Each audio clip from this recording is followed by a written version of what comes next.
kembali lagi bersama saya Johan. Kita akan bahas dunia seputar bola yang pastinya di dunia bola. Berikut berita yang pertama. Tapi jangan lupa klik tombol subscribe dan tombol loncengnya. Oke, para pecinta dunia bola, hasil pertandingan AC Milan melawan Inter Milan leg pertama semifinal Coppa Italia 2001-2022. AC Milan versus Inter Milan berakhir tanpa gol pada Rabu 2 Maret. Kedua tim tidak bisa menjebol gawang satu sama lain dalam duel 90 menit. Derby Milan di San Siro selalu menjanjikan aksi-aksi seru. Kali ini Milan bermain lebih agresif dengan lebih banyak tembakan. Inter sedikit kesulitan dan dipaksa lebih banyak bertahan. Milan beberapa kali mengancam lewat peluang matang. Inter beruntung punya Handanovic dengan penyelamatan krusial. Alhasil tidak ada gol dalam pertemuan kali ini. Skor 0-0 tentu akan membuat duel leg kedua nanti jadi lebih sengit. Milan boleh lebih percaya diri karena bermain lebih baik. Milan langsung menggebrak begitu pertandingan dimulai menit ke-9. Saelemaekers memaksa Handanovic membuat penyelamatan. Di menit ke-11, giliran Theo yang mencoba menembak. Milan terus mengurung Inter hingga menit ke-20. Inter harus menunggu kesempatan serangan balik. Menit ke-21, Dzeko gagal melewati Romagnoli di area berbahaya. Tempo pertandingan mulai menurun mendekati menit ke-30 menit. Penguasaan bola mulai berimbang. Inter mencoba menyerang dari kedua sisi sayap. Serangan-serangan cepat Inter masih mudah dihentikan oleh Milan. Di sisi lain, Milan tidak bisa membuat final pass atau cukup matang untuk para penyerang.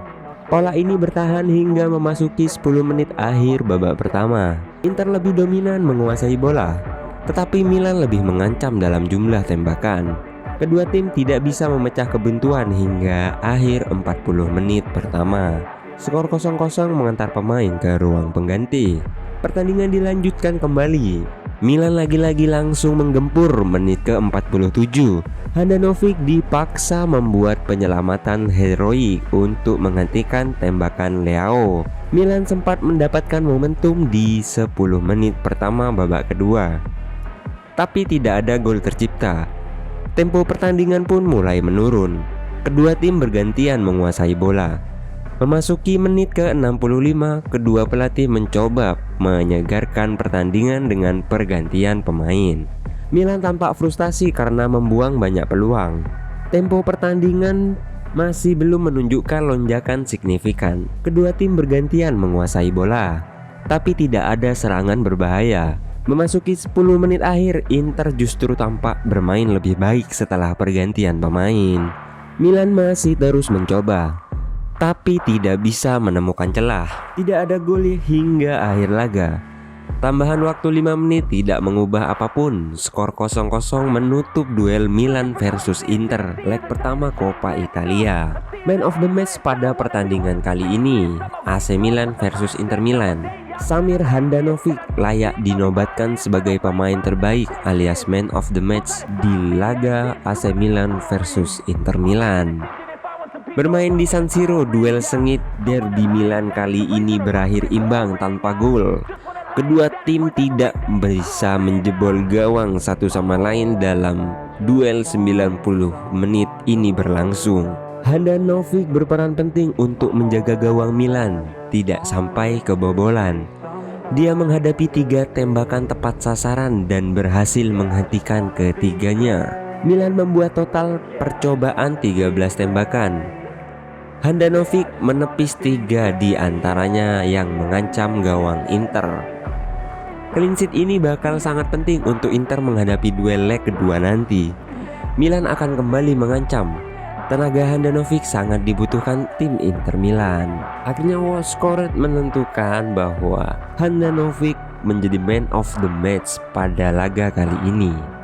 Berita yang berikutnya ada Middlesbrough versus Tottenham. Langkah Tottenham di Piala FA kandas pada babak 16 besar. Tim racikan Antonio Conte menderita kekalahan saat menjalani lawatan ke markas Middlesbrough di Stadion Riverside pada Rabu 2 Maret 2022 dini hari.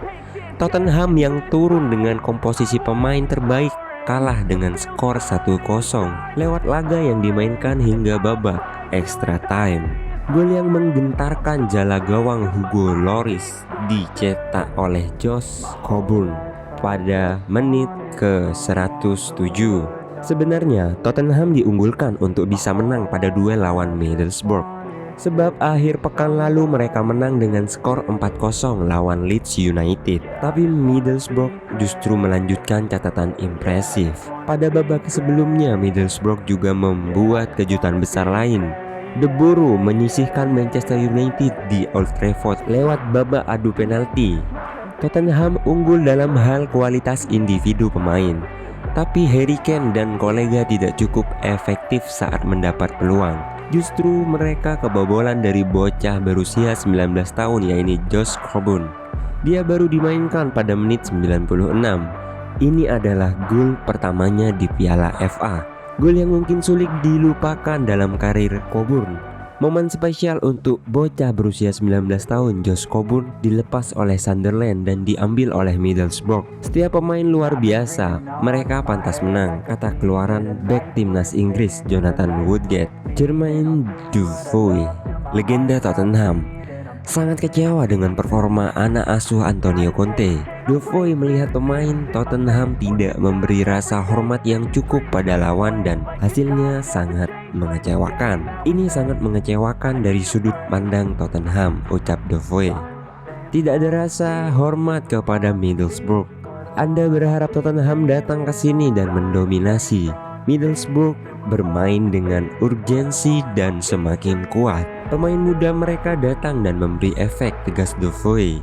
Kekalahan Tottenham menjadi bukti nyata bahwa mereka sangat rapuh. Akhir pekan lalu menang 4-0 lawan Leeds United, lalu kalah dari tim kasta kedua. Sebelumnya Tottenham dikalahkan Burnley usai menang lawan Manchester City dengan brilian. Ini bukan kebetulan. Borough adalah tim yang lebih baik dari awal hingga akhir. Chris Wilder, manajer, bisa sangat bangga dengan timnya. Penonton siap untuk itu. Para pemain siap untuk itu, ucap Alan Shearer pada BBC Sport. Spurs sangat rapuh, Tottenham bangetlah, tegas mantan penyerang timnas Inggris tersebut. Robert Green, mantan kiper timnas Inggris, menjelaskan di mana titik kesalahan Tottenham. Dia menyebut Conte membuat kesalahan saat memilih menunggu dan membiarkan Middlesbrough mengambil inisiatif permainan. Tottenham adalah tim yang lebih baik. Mereka memiliki pemain yang lebih baik, kata Robert Green.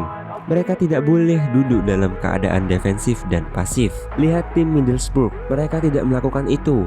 Mereka berjudi dan bermain dari kaki ke kaki dan lebih baik untuk itu, tegasnya. Nah, mungkin itu saja berita bola yang bisa kami sajikan buat teman-teman. Yang pastinya tetap stay tune di dunia bola. Jangan lupa like, comment, dan subscribe. Dan salam dunia bola.